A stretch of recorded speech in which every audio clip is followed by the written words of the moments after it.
ebe ọ bụla ị na-eje ị na-akụta ife ị na-eligo n'ezinụlọ gị Chukwu dube gị. A na-ewetara ụlọ ọgbakọ nke eji wee mara anyị nke bụ eziokwu.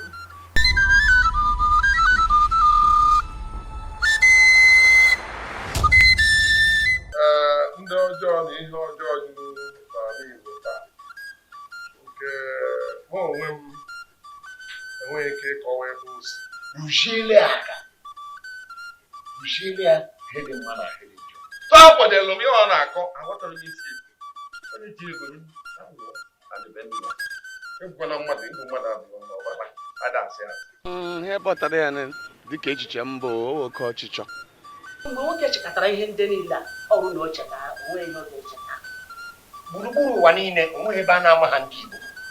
Mmepe obodo niile ọ ndị Igbo. Ndị ọbụla chọrọ ka abịa mepee ebe ha ọ ndị Igbo ka a na-akpọ. Ashị m n'Abia steeti and abụ m onye Ụkwa West. Na igwe niile dị n'iche n'iche ma ụgbọ mmiri ma ụgbọelu. Ọrụ na-enwetaga ụmụ ike gara agba mmiri ndị mụrụ ụmụ nwaanyị sevọn a sị na ha chọrọ azụ ehi na ọ bụ na ịzụ ehi ga ịma nkwara gị ọ na-egi.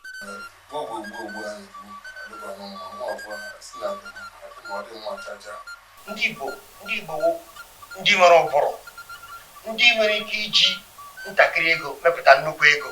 Ịghọtago ime ọbụ ya kwa n'Igbo ọgwụ Igbo na-abanye ya ebe ọ bụ na Igbo na-eburu onye Igbo wala ọsọ. Obodo anaghị eme ọfụma. Onweghị ego iji dozie obodo. Onweghị ego iji na-akpọfe ụmụazị ọvasi. Nke si n'akụkụ Oasis Agency wee bịa. Ana m asị unu na-ekiri Nke Bụ Eziokwu. Unu ga-eje wee mụta ife Igbo adịbụrụ n'otu jikọọ aka ọnụ udo na ọnụ wee dị n'ime anyị. Daalụ nụrị nna ekene m unu ọzọ. Daalụ nụ.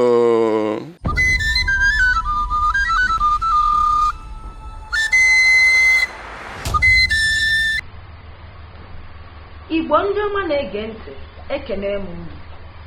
Asị m ụtụtụ ọma nị ebe ọbụla isi wee na-ekiri anyị n'ụbọchị nke taa, isi na mba ofesi, isi na mpaghara mba Afrịka niile, isi n'obodo anyị bụ Naịjirịa, obodo ugwu Hausa, ala Igbo anyị na obodo Lagos, mpaghara ọbụla isi wee na-ekiri anyị n'ụbọchị nke taa, ana m asị gị ụtụtụ ọma na-asị na ọ ga-adịrị anyị niile na mma n'aha Jizọs. N'ụbọchị nke taa, ndị unu na-anụ olu ya bụ Oasis Agency nke na-ewetara unu atụmatụ okwu nke a na-akpọ Nke Bụ Eziokwu. N'oge Nke Bụ Eziokwu a ka anyị nọ n'ụbọchị nke taa. Afọ m bụ nwaada Igbo nke a na-akpọ Princess Ifeoma Nwosuchukwu.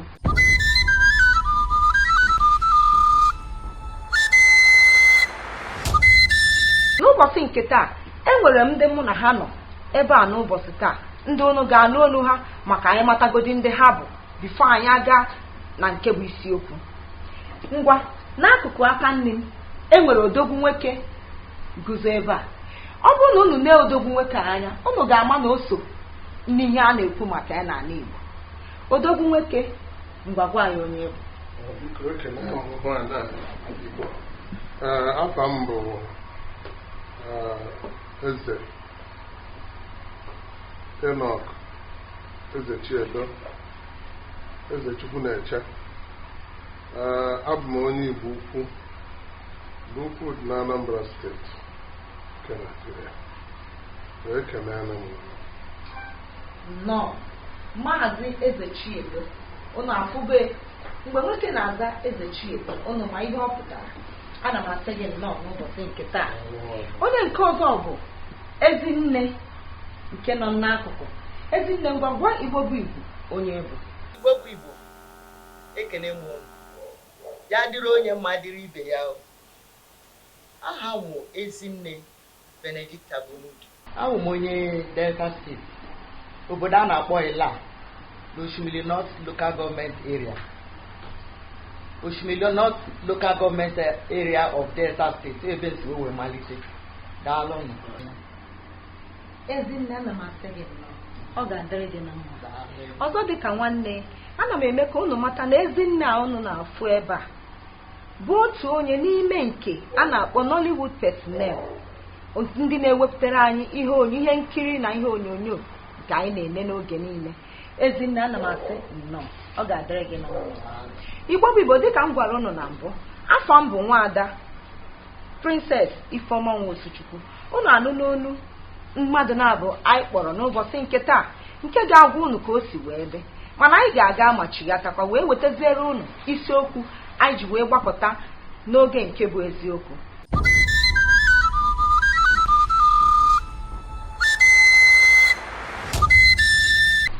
Igbo ndị ọma, ekenekwa m unu ọzọ dịka anyị chigatara azụ n'oge a ka anyị na-ewetara unu atụmatụ nke anyị ji wee gbakọlata ebe a n'ụbọchị nke taa n'oge nke bụ eziokwu.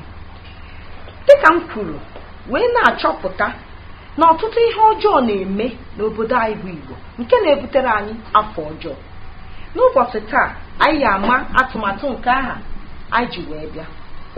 Ịbịa n'ala Igbo, nwata nwoke ga-ebulite na-agba mbọ, ọgbagide mbọ na-achụ ego, na-ata afụfụ, na-eme ihe dị iche iche ka ọ mara na ọ ga-azọta onwe. Ị na-elezi anya ka ọ zọtara onwe, ị ga-afụ na ndị ekworo anya ukwu dị iche iche, nsị na aja ebido were chụgharịrị. N'ụbọchị taa anyị na-eweta atụmatụ okwu a ka anyị leba anya mara na ihe dị mma. Ejighị ụdịrị atụmatụ ihe ọjọọ wee mara ndị Igbo. Ọtụtụ ihe na-eme, mana nke ka nke bụ iwepụ ndụ mmadụ maka na imego anya fụ na ọ kpatago ego. Oge ọ ga-anọdụ ka o rie ego, nwa aṅụrị, wee kene Chineke na ego o nyere, ịfụ ndị anya ụfụ. Tata odogwu nọ ebe a na Ezinne nọ ebe a ga-etinye ọnụ n'okwu a ka anyị mara na ihe kwesịrị ekwesị.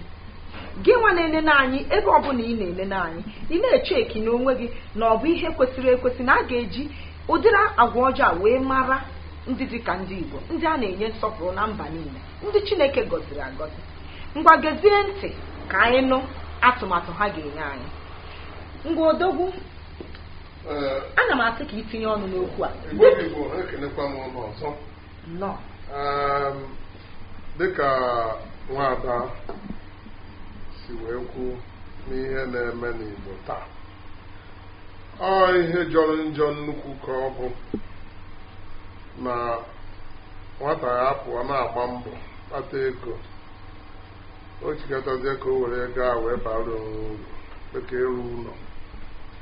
Mgbe gboo ọ na-abụ nwoke tozuo topụta, ọgbara mbọ gbachaa mbọ, ọnụọ nwaanyị ama na otozuole, ọzọkwa abụọ gbawazie ego o ya eji wee ruo ụlọ, o wee nwee ike ilekọta ezinụlọ ya. Mana dịka o si kwuo, ndị ọjọọ na ihe ọjọọ juru n'ala Igbo taa, nke mụ onwe m enweghị ike ịkọwa ebe o si,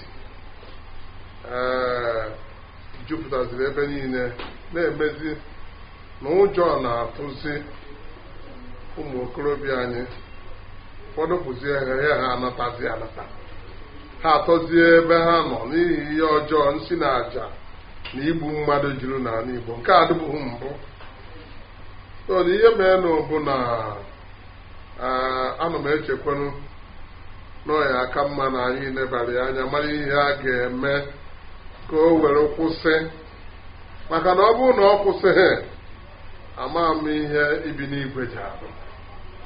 So ekene m ụnụ ka alụnụ. Ana m asị na ọ ga-adịrị gị na mma. Anyị anụgo ihe i kwuru. Ị na-ekwukwa sị na ụdịrị omume ndị a na-ejighị amara ndị Igbo mgbe gboo. Ị na-ekwukwa sị na ụdịrị omume ndị a bụ ihe jọrọ njọ. Ekene gị nnọọ. O Ezinne, anyị anụ olu gị kịta. Gwa anyị ihe ị chere na atụmatụ okwu a.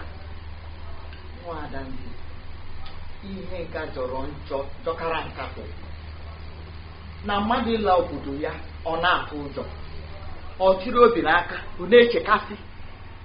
Ụmụ ndị nọgụ ihe karịrị ụgwọ ahụ ohere obodo ha jupụta n'ọrụ oyibo. Ụmụ ha ọ maghị ebe ha si, ha amaghị atụ ọnụ obodo ha. Maka gịnị? Na nna ha ọgbọbeghị aga, maka ihe ọjọọ iche iche na-emecha n'obodo ọzọ. Oge mgbe ọ na-adị ma onye nweta ego na si n'ofu famili pụta nweta ego, o nwere ike were ego ya rụọ ụlọ, mechaa ihe niile dị n'ezinụlọ ya, ha na-akwanyere ya ugwu. Etu ugbu a anya ụfụ akarịala. maka gịnị ka onye nke a ga-eji karị m? Ndị ma ekworo ha na-ekwo kacha ọ dịghị ha ka ha were mma dọpụ onye ahụ olu, ma afọ ezetu ahụ eji mma agawa n'ụzọ ọgwụ. Ọ dịghị mma ya ka anyị chọrọ ilebara anya taa, maka ọ jọnarị nkakwụ jọkasị onwe ya. Ọ dịghị mma ya nwere ebe a. Ezinne Benedicta, asị m na ọ ga-adịrị gị na mma nnọọ. Ya bụ Igbo ndị ọma na-ege anyị ntị n'oge a, unu anụghị ihe nwaada kwuru, nụ ihe odogwu kwuru gbasara ihe na-eme n'ala Igbo, na ọ jọkarịa nkakwụ jọkarịa nsị ebe ha ejiri mara ntị Igbo na mbụ. Unu anụgo dịka unu na-eme anyị, na-echekwa n'ime onwe gị ka ị mara ihe nwere ike ime. Ọ bụrụ na omume dị otu a jọrọ njọ ịma, ọ bụrụ na ọ jọghị njọ ịma. Ma ihe anyị na-ewetara unu nke bụ eziokwu n'ụbọchị nke taa, anyị ga-eje ma chighata. Mgbe anyị chighatara, unu ga-anụzi ka anyị mara ihe a ga-eme ụdịrị omume a ka o wee kwụsị. Ekene m unu Igbo bụ Igbo, ọ ga-adịrị unu niile na mma.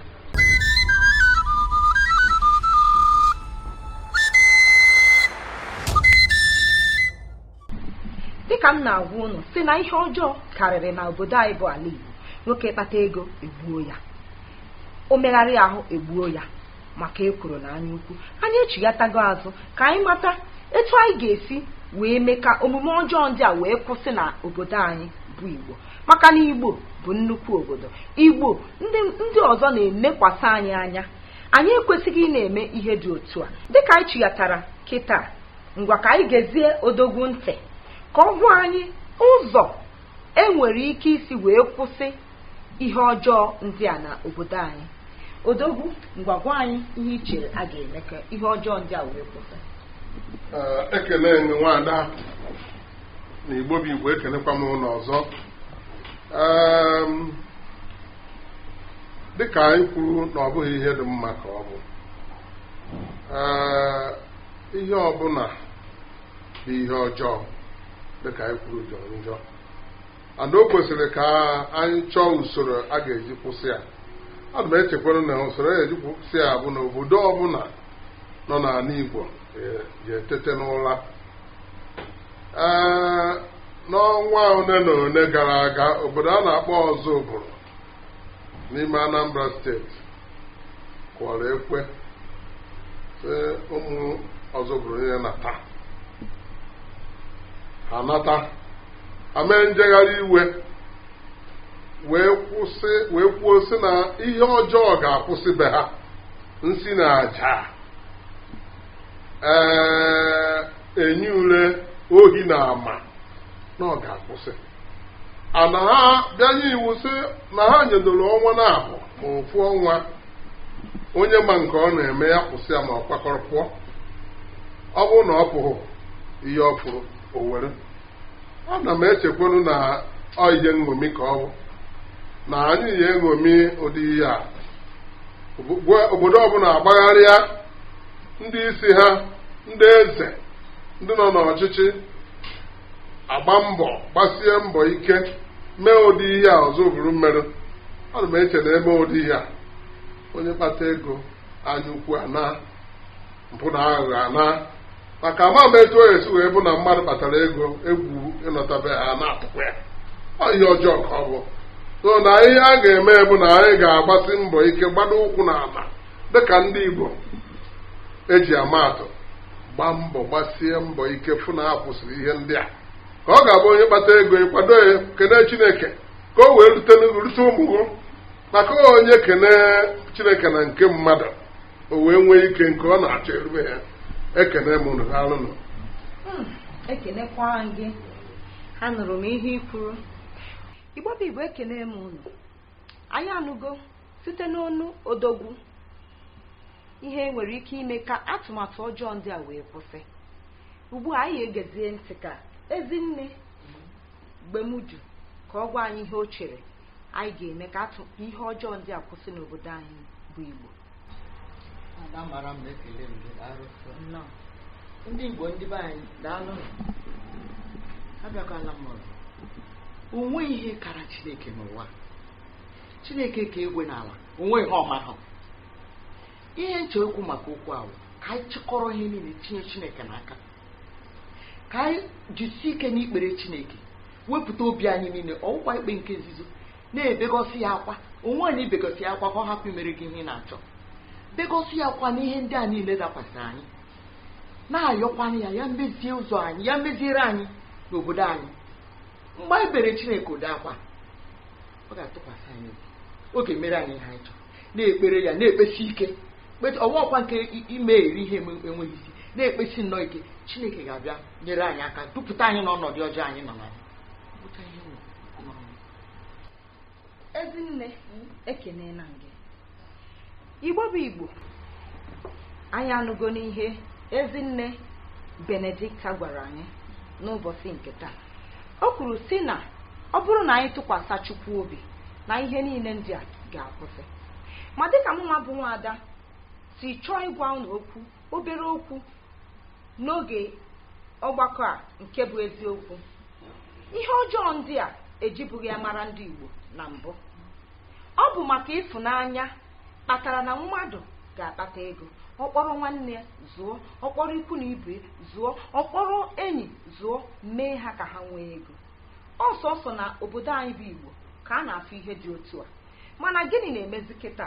Ekworo anya ukwu mezie ihe ndị a ejiri mara ndị Igbo. Ị ga-afụkwuzie mmadụ o chefuo ebe o si. Mgbe ọ na-aga ịgwọta ọgwụ ka o gbuo nwanne ya, o chefuo na nne na nna ya emeghe ụdịrị ihe dị otu a. Kedizi ihe anyị bụ mmadụ ndị kịta ga-eji na-eme ihe dị otu a? A na-akpọ anyị afọ ọjọọ. Na nchịkọta okwu, ana m ekwu ka nwoke nwaanyị na-agbasi mbọ ike, maka na ịgba mbọ ịkpata ego nke gị, ị gaghị ene nwanne gị anya. Na-asịkwa ka ịfụnanya chịa n'obodo Igbo, maka na ebe ịfụnanya dị, echiche ọjọọ ndị a adapụta. Na-asịkwa ndị eze, dịka Odogwu kwuru, ndị eze ka enwekene nchịkọta enwere ike iji na-eme. Ọ bụrụ na onye a mee ihe dị otu a, kedu ihe a ga-eme ka a mara na ihe ndị ọ ga-akwụsị? Ndị eze na ndị ọchịchị Igbo niile, ana m asị ka unu bilite ọtọ, unu akwado na ihe ọjọọ. Ejina maka na ihe abụ nwanne m ma onye nke m, o mee ihe ọjọọ ịkụọrọ ya aka. Mba, ọ ihe jọgburu onwe. Maka na ịbịa n'oge mbụ, nwoke ga-akpata ego si mba ofesi tere aka kpọrọ ezinụlọ laa ụlọ ekeresimesi.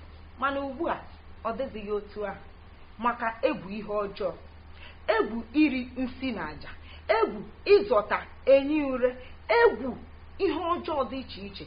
Anyị mebe otu a, kedu ka anyị ga-esi chịkọta onwe anyị dịka ndị Igbo? Ọnya ka oge nke bụ eziokwu na-agwa anyị sị na ịmata ihe bụ eziokwu ị ga-eme. Nke bụ eziokwu bụ nwoke ga-agba mbọ, nwaanyị ga-agba mbọ. Ịgbasie mbọ ike, Chineke ga-agọzi gị. Ebe ọbụla ịfụnanya dị, ebe aha ka udo na-adị, ebe aha ka ọganihu na-adị. Igbo bụ Igbo, ana m ekene unu na-asị ka unu jide ka unu ji na nke dị mma, hapụ nke bụ nke jọrọ njọ, maka na nke jọrọ njọ na-ewetara anyị afọ ọjọọ. Anyị anụgo ihe ụmụnne anyị ndị a kwuru, na anyị mee otu a na ihe ọjọọ ndị a ga-akwụsị. Ịfụnanya bụ isiokwu, ịma Chineke bụkwa isiokwu kachasị isiokwu. Ka anyị were egwu Chineke na-aga, anyị were egwu Chineke na-aga, anyị agaghị ele nwanne anyị anya ọjọọ, anyị agaghị eche echiche igbu nwanne anyị. Dịka m gwara ụnụ na mbụ, n'afọ mbụ nwaada Igbo Princess Ifeoma Nwosuchukwu gwakwazi unu n'ọgbakọ nke a bụ nke a na-akpọ nke bụ eziokwu, nke ndị na-eweta ya bụ Oasis Agency. A sị nke ọ dịrị anyị niile na mma. Ekenekwa m ụnụ, na-asịkwa ka unu na-enene atụmatụ a mgbe ọbụla anyị na-eme ya. Ọ ga-adịrị anyị na mma n'aha onye nwe anyị. Igbo bụ Igbo, ekene m unu. Ebe ọ bụla ị na-eje, ị na-akụta ife ị na-eligo n'ezinụlọ gị, Chukwu duwe gị. A na-ewetara ụnụ ọgbakọ nke eji wee mara anyị, nke bụ eziokwu.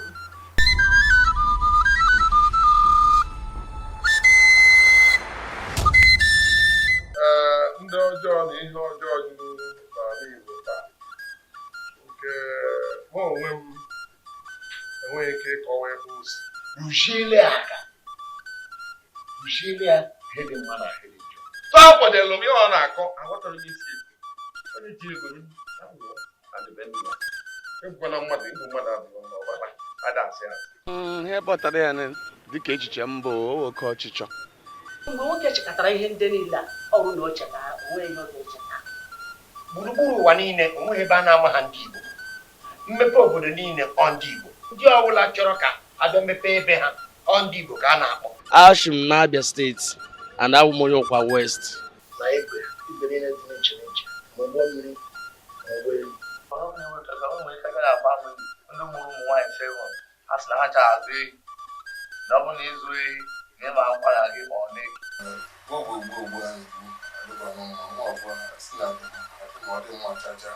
Ndị Igbo ndị nwere ụbụrụ, ndị nwere ike iji ntakịrị ego mepụta nnukwu ego.